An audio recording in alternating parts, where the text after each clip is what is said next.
mitenkään sitä. Ai kun tällähän on mukavan näköinen ilma. No hyvä. Siitä mennään, hyvä.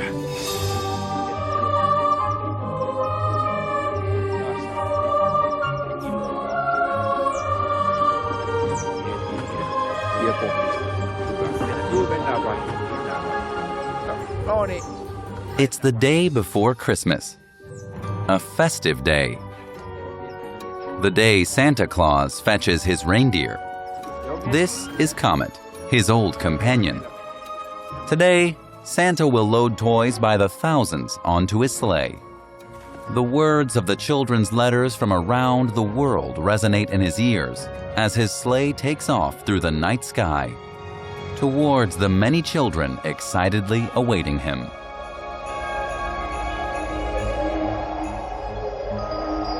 Santa is used to traveling the world, visiting many countries, where he's usually well received. But one night, in December 1951, in the French city of Dijon in front of Saint-Benin Cathedral, an effigy was burning of a mannequin representing him. They were burning Santa. But why? Soon, a photo of the scene appeared in French newspapers with the following explanation. It wasn't an attraction, but a symbolic gesture. For us Christians, Christmas must remain the anniversary of the birth of our Savior, Jesus Christ. Santa was being associated with a lie and portrayed as a figure in opposition to Jesus Christ and Christianity. This is the story of a conflict that goes back millennia.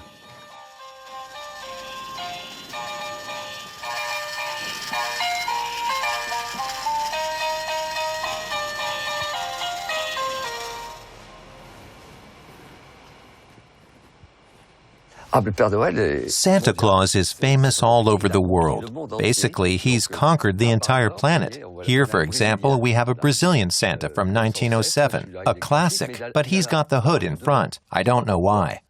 Here's a Canadian Santa. He's classic too. He's in red, of course. As for the African Santa, I think he's great. He's made with fly-tox packaging, made to kill flies. This one is perfect. I don't have the Japanese one here, but the whole world worships Santa Claus.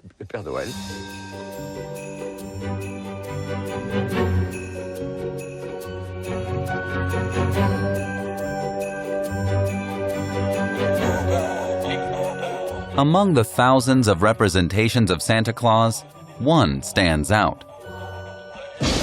The one of an early ancestor.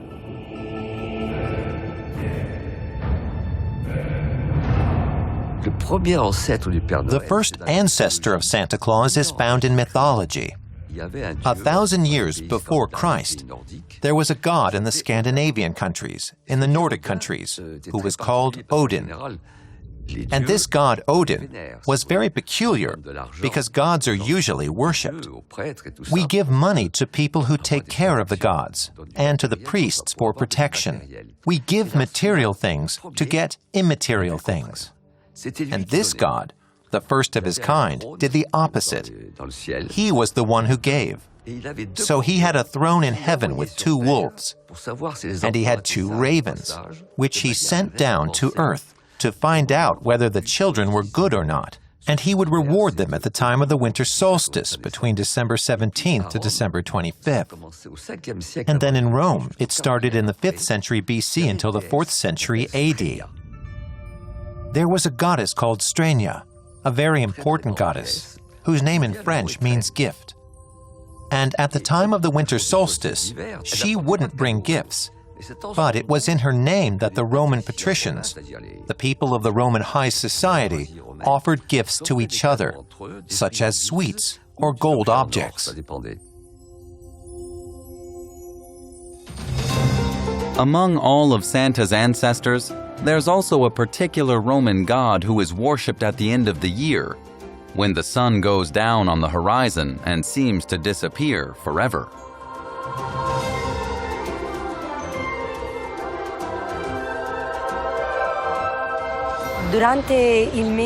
During the month of December, There were very important celebrations in Rome, Saturnalia festivities.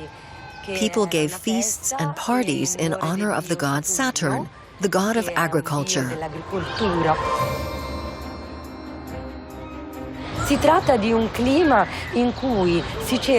During this period of transition, people would celebrate chaos. They would challenge the natural order of things. In this particular mood, a king was elected, the king of Saturnalia. The king of Saturnalia is doomed to disappear, yet to be reborn the next year. But in time, such pagan rites would fade away as a new god rises, the god of the Christians. 2,000 years ago in Palestine, a little baby was born whom some followers came to regard as God. And over a period of time, they agreed that it would be a good idea to celebrate his birthday. In 354 AD, the Roman Catholic Church decided to place Jesus Christ's birthday on December 25th, during the pagan celebration of the winter solstice, the rebirth of the undefeated sun. This was a very smart move by the Christians, leading more pagan believers into their new faith. The child in an animal stall, attended by shepherds with angels in the background and mysterious visitors from the east bringing gifts. And these three astonishing gifts, gold, frankincense, and myrrh, are the basis of giving at Christmas.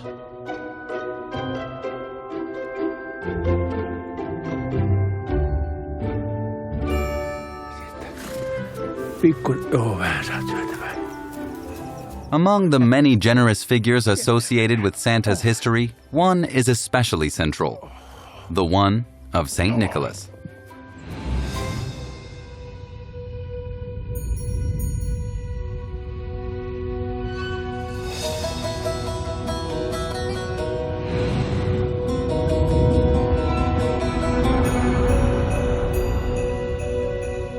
Here we are in Turkey, in his hometown, Myra, now called Demre. As you can see in the big square, a statue of Santa was erected. In his native land, this statue connects Santa Claus to Saint Nicholas. And in this church, a fresco recounts the moments when Nicholas's life turned into legend. Since then, Bishop Nicholas has become the patron saint of a great many cities. When he died, all kinds of wonderful mythology sprang up around him, so that he became, in time, the most important saint in heaven next to the Virgin Mary. He had the power of flight. He could magically fly. He also had the power to be in several different places at the same time. He's the patron saint of prisoners, sailors, butchers, children, and of the French province of Lorraine. Ils étaient trois petits enfants qui s'en allaient glaner au champ. In France, everyone knows the legend of the three little children that a wicked butcher or a wicked innkeeper, depending on the version, wanted to cut into pieces and put in the salt barrel like pigs.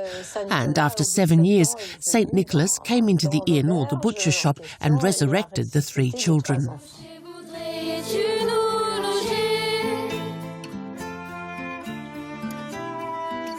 In 1087 AD, faced with the invasion of Turkey by the Saracens, Italian sailors took St. Nicholas's coffin to the city Bari, enshrining his remains in the main church. Then, a French crusader brought his relics to a small town in Lorraine named Saint Nicholas de Port. Here, every year on December 6th, his followers gather and sing to commemorate his birth.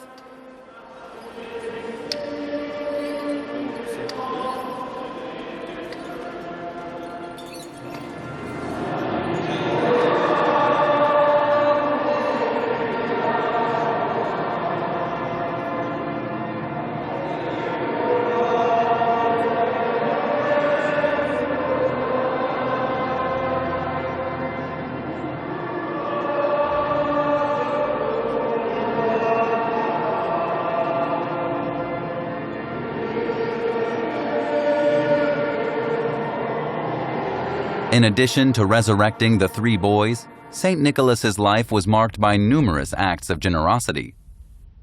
He became the patron of children and a bearer of gifts. But be warned, although Saint Nicholas brings gifts, he's also the one who punishes. I grew up in a suburb of Luxembourg City. At night, we used to put our slippers in front of our bedroom door. And then in the morning, we'd look and sometimes we'd find a little stick, which meant we deserved a spanking and no presents. Of course, our father had a larger stick to spank us if need be. Then we usually received a little marzipan pig or something like that, but the gift was small.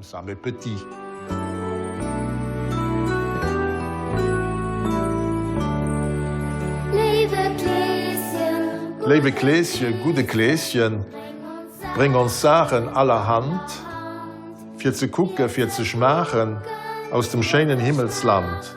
Bei der dir, du stehen als Tellerin, les assiettes, bei jenen an enger Rei, leid doch he, do für dein Esel, do für bring uns Spielgezei.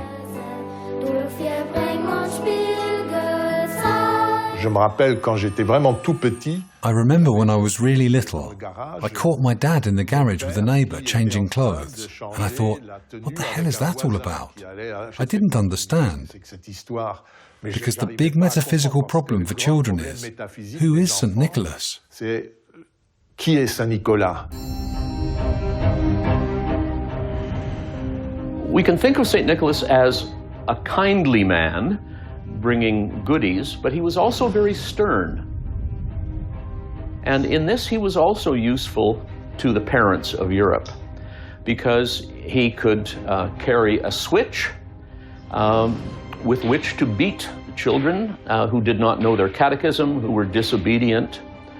And sometimes in this mission, he was accompanied by a rather terrifying figure. There's always Black Pete with him. There was always someone who was dressed all in black, who was dirty. He was a lumberjack, a boogeyman with sticks for whipping brats.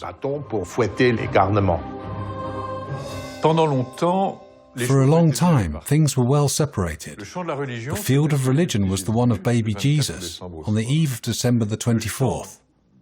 And the field of St. Nicholas, who later became Santa Claus, was on another date. But things got complicated.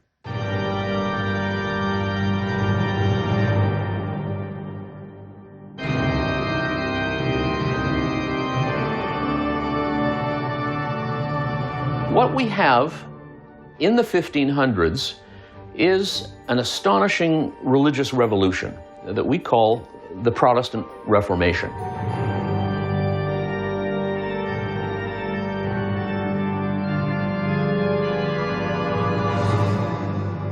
Puritans were very much against Christmas and Protestantism in general, because essential to the idea of Protestantism is to strip away all of the accretions which Christianity got over 1,500 years and to go back to the Christianity as it was in the Bible. And one of the things they agree on is that the cult of saints has become dangerous, that the saints are in peril of replacing God as the object of one's prayers. So they abolish the cult of saints, and with them goes Saint Nicholas. Saint Nicholas disappears as a Christmas gift bringer in many parts of Europe. Bye-bye, Saint Nicholas. At least they didn't burn you. But you'll be back, because as the elves say, hiding a saint doesn't make him disappear. So at that point, traditions that were taking place on December the 6th were pushed back. They were pushed back to Christmas, to the date when baby Jesus was born. In Germany in particular, the figure of the baby Jesus, Christkindl, as the Germans say, was invented.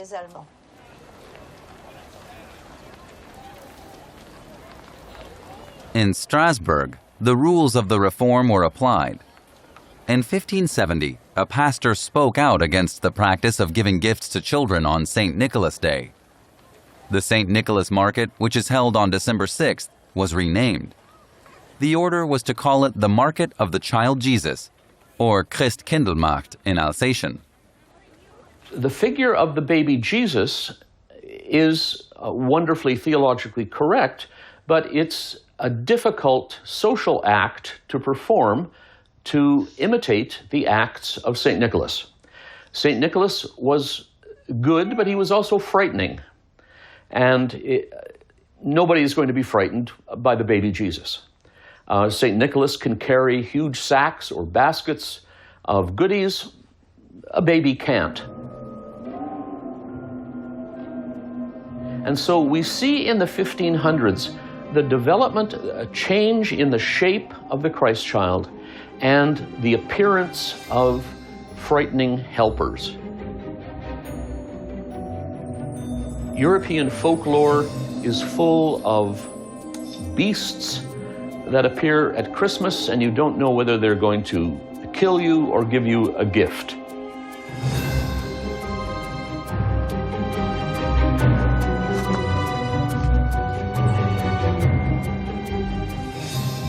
There were fairies, lots of characters. For instance, you have Befana in Italy. She was an old witch.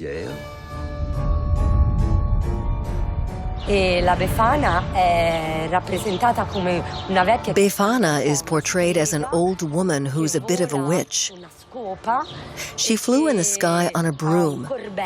She had a hood on her back containing the presents with which she filled the socks that children left near their windows. If kids weren't good, Befana knew it, and she would give them ashes and coal.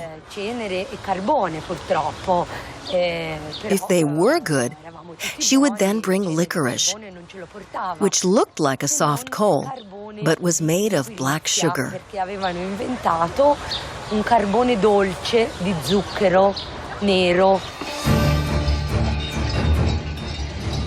Each country has its creature meant to frighten children.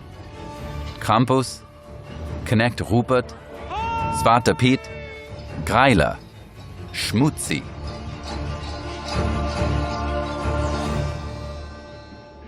The Protestant Reformation and its religious precepts now prevail in a large part of Europe.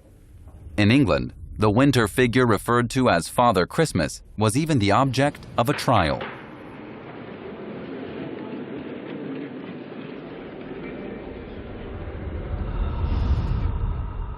For some Protestants, the new doctrines were not respectful enough of the strict teachings of the Bible. These Puritans decided to leave Europe and settle in a new land where they would be allowed to live in accordance with their faith. These pilgrims first set foot on the American continent in 1620 and started new colonies. According to their faith, Christmas was not worthy of celebration and was therefore abolished. It became a regular workday. Anyone celebrating Christmas in the colony could be punished with a heavy fine. Any reference to the saints, including Saint Nicholas, was forbidden. But other migrants coming here from other countries brought with them their own religious faith and traditions.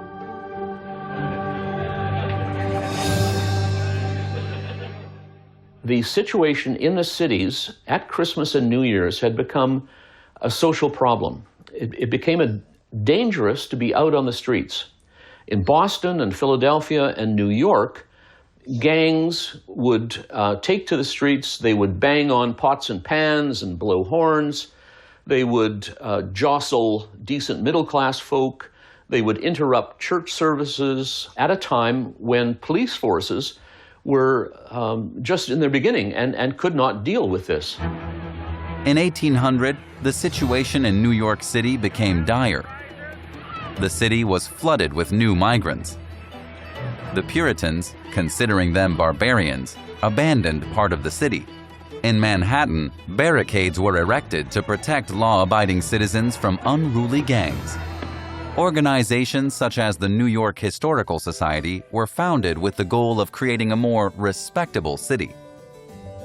Since America had no shared history and no shared culture, this new historical society was looking for a common identity. And surprisingly, its members decided to turn to Saint Nicholas.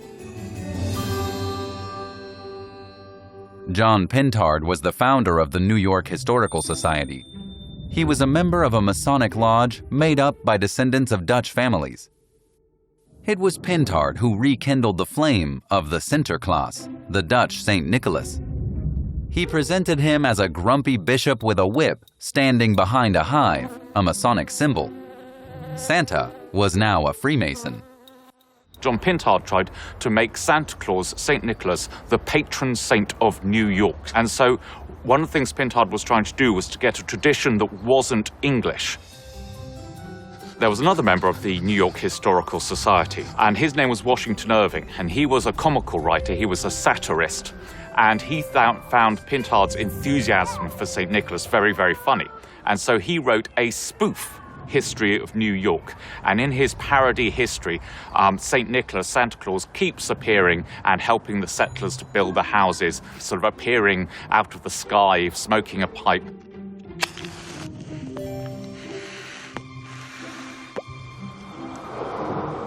Washington Irving's spoof history of New York was a massive bestseller. It was a hugely, hugely popular book in early America, and people loved these stories, and they started telling them to their children as truth. And for the first time, a new name appeared in a drawing. Santa Claus.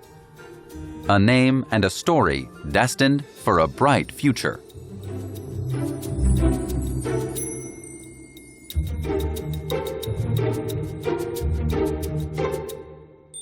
There was a third member of the New York Historical Society called Clement Clark Moore, who wrote a children's poem called It Was the Night Before Christmas. And it was a very, very popular poem. Santa Claus is on a sleigh which is drawn by reindeer, and he comes down the chimney himself and comes out into the fireplace with the presents and wishes everybody a Merry Christmas.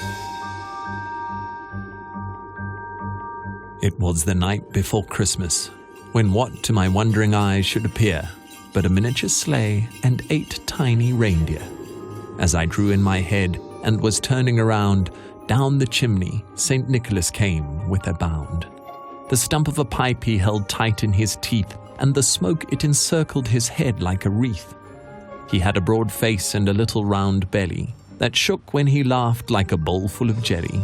He was chubby and plump, a right jolly old elf.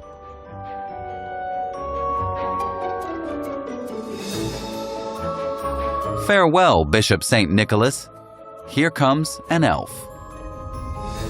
Later in the 19th century, there's a guy called Thomas Nast, who was an illustrator, and he's the guy who really sets down the Santa Claus that we know and that we still see on Christmas cards, and the Santa Claus that children imagine, of the jolly, fat man with the beard and the pipe.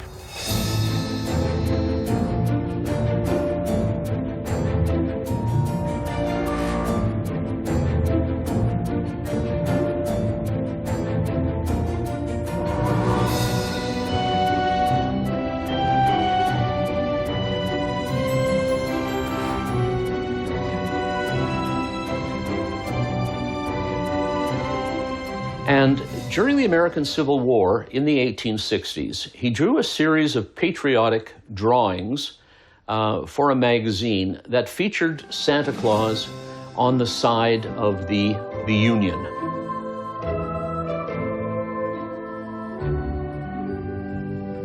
And the face he gave them was that of the kindly grandfather that had been suggested by 'Twas a Night Before Christmas. And whatever else Santa Claus wears around the world, now in whatever country he's in, he will look like the face that Thomas Nast gave him. An odd aspect of Santa Claus is very much that he's a housebreaker. He's an old man who sneaks into your house, and he actually breaks that family bubble to some extent.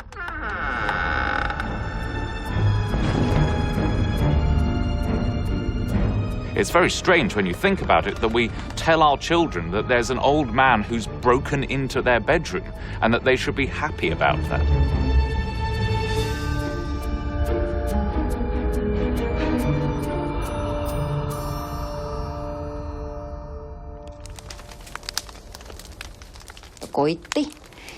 When Christmas would come, Santa would always show up. He would come in the evening around 6 o'clock after sauna and dinner. He always made a lot of noise, knocking on the walls, knocking on the door. He had a cane and he would shake like an old man. Santa Claus would ask, "Are there any good children here?" And we were very scared, hiding behind our mother.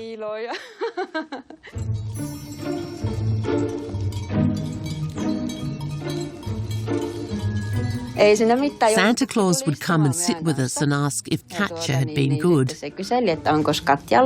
And I would answer, "Yes, I have been good." I wasn't far from crying.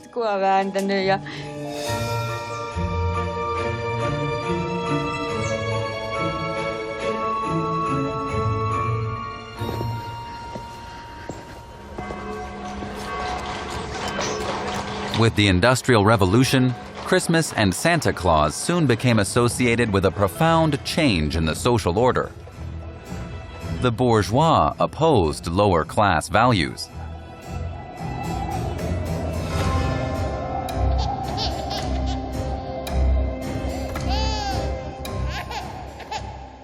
The communal traditions associated with Christmas, like wassailing, banging on people's doors, demanding alcohol, wearing masks, it's replaced by this inward-looking family as opposed to community.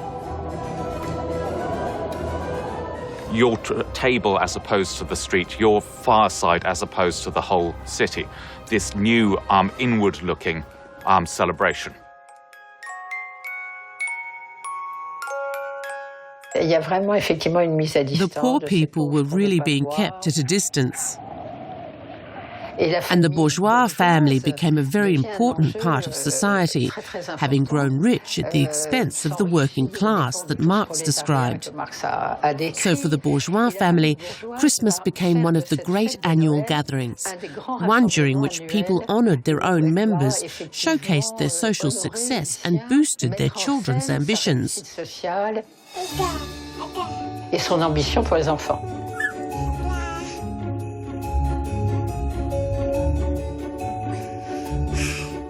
In a way, there's a shift from a religious celebration to a family celebration. Whether it was in England, in France, or in the US, there wasn't a family reunion at Christmas before that.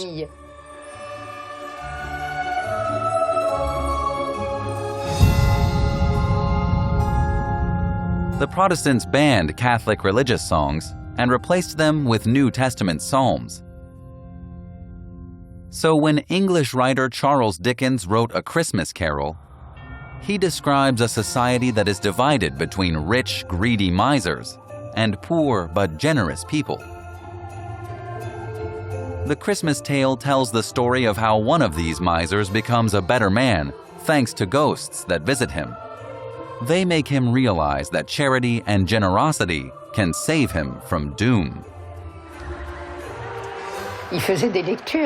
He was giving readings of his tale in Boston, Paris, and in London, of course. And people would rush to see him. In Paris, people described a huge line in front of the British Embassy in the middle of winter.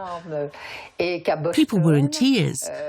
In Boston, a wealthy businessman called Fairbanks showed up at a reading. After listening to the Christmas story read by the author himself, he decided to offer a turkey to each of his workers for Christmas and gave them the day off to celebrate Christmas. It wasn't a holiday at the time.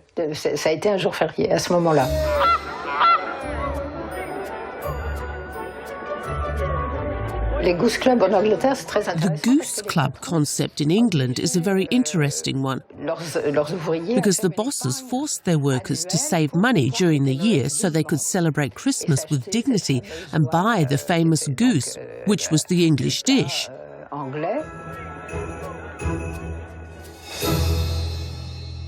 This notion of a Christmas that is reconnected to morality, reconnected to religion, and the American gift of a Santa Claus figure is going to combine in the 19th century. In fact, gifts were a part of this to begin with. But there had to be someone to bring the gifts. At first, the character bringing the gifts depended on where you lived, but gradually it became the same one. It was Santa Claus who brought the gifts once he became known everywhere.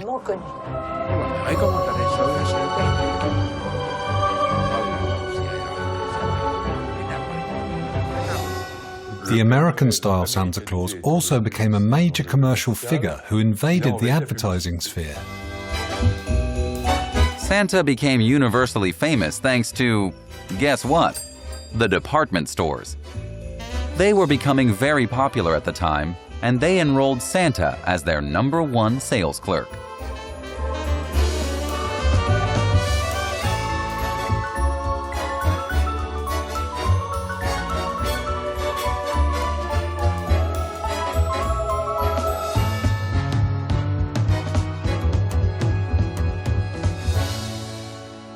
Between the two world wars, Santa Claus became the ideal partner to promote new products to adults. And then he also became a bit naughty on the edges, a bit of a scumbag who was used to push big cigars, liquor, and easy women.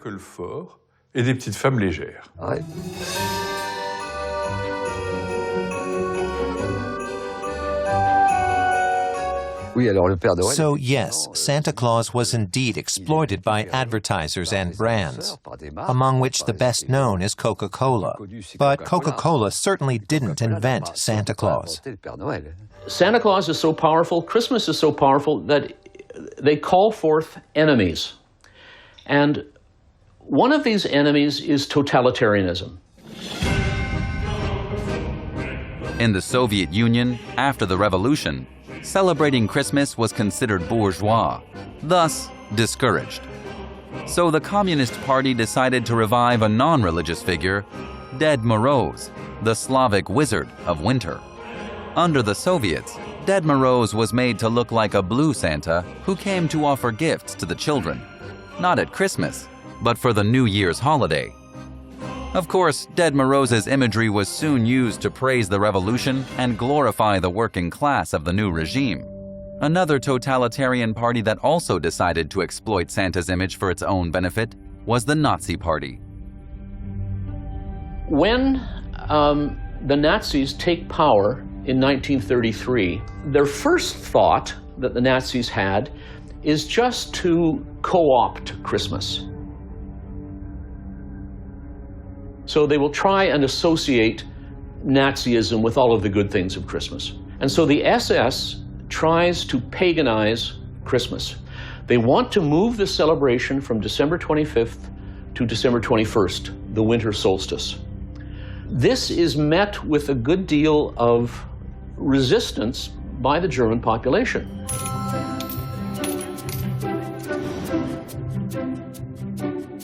In the aftermath of World War II, department stores hired Santas by the thousands. But first, these Santas had to take classes at newly created Santa Claus schools. In France, Santa Claus only really becomes important after World War II, with the adoption of a more American lifestyle. After the war, people want to spoil their kids. For the first post-war Christmas Eve, Tino Rossi sings a song that promises little children gifts by the thousands. Soon, toy factories open up everywhere. New industrialized production methods produce more affordable toys to spoil the children with. But where does Santa live? It is rumored that he lives near the North Pole. But where exactly? Is it in Canada, in Greenland, or in Lapland? What is certain is that the official Santa Claus village was opened in 1985 near the Finnish town of Rovaniemi, right on the Arctic Circle. It's become the largest Santa theme park in the world. More than 500,000 visitors come here every year from all countries and religions. Hello, welcome inside. Hello, please come here. Good morning. How are you today? So please sit down. Don't be afraid. Don't be afraid. It's only me here. Just take it easy. Just take it easy. So let's start with the photo. So we'll get to. In 1951, in an underprivileged parish of Dijon, France, a group of parishioners rejected Santa for his consumerist attitude and for upstaging Jesus. So they dressed up a mannequin as Santa and set it on fire. And in the next 48 hours, these images were seen all over France. It caused a big scandal, a really big scandal. Everyone saw that the church had burned Santa. But as it turns out, the mayor of Dijon, Félix Kier, who was also a religious man, didn't approve of the burning. So the next day, he staged an opposing spectacle in which Santa was lowered from one of the tallest buildings in Dijon, the City Hall rooftop. Then, Kier sent out a press release denying that Santa was dead and stating that the burning had been a farce.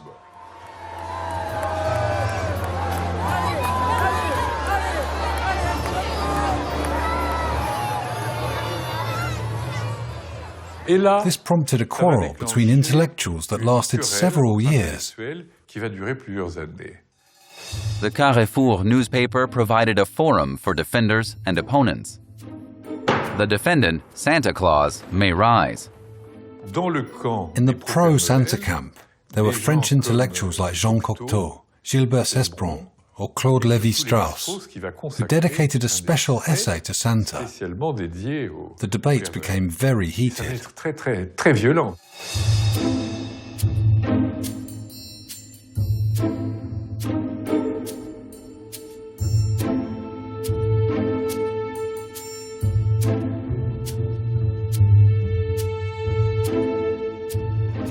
Despite the controversies of the past, today the enthusiasm for Santa is undiminished. Every year, millions of children send letters to Santa all over the world. Santa's official post office in Rovaniemi received 17 million letters from 100 countries in 1985. Postal systems everywhere have had to adapt to this incredible situation. But you know, Santa, I'll tell you a secret. Being a kid isn't easy either. Everyone wants their children to be good and to work hard at school. Ask your elves not to forget the batteries, because it's always annoying to receive a gift and not be able to try it out right away because the batteries are missing. In France, the person who was decisive in making it official to respond to letters to Santa is a minister named Jacques Maret. When he was put in charge of supervising the postal system, he felt it wasn't acceptable that hundreds of thousands of letters were mailed to Santa and never reached their destination. So he created Santa's team of personal secretaries, and he asked his sister, Françoise Maret, to be Santa's first secretary. Françoise Maret is better known as the writer Françoise Dolto.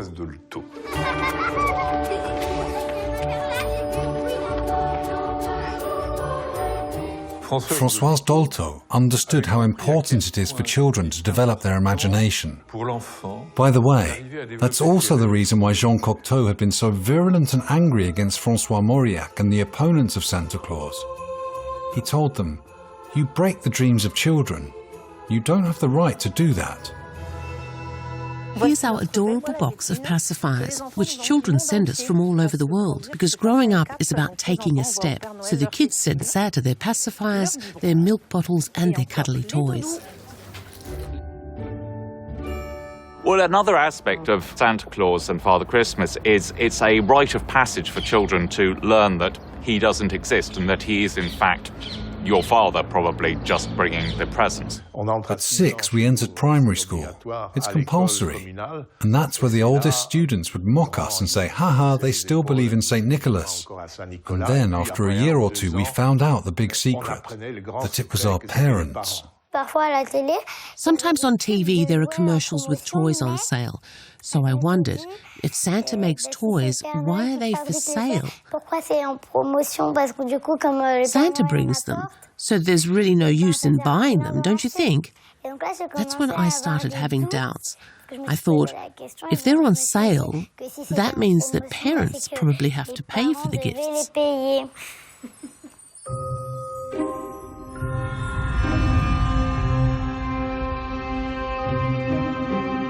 And now, Santa's facing a new barrage of criticism.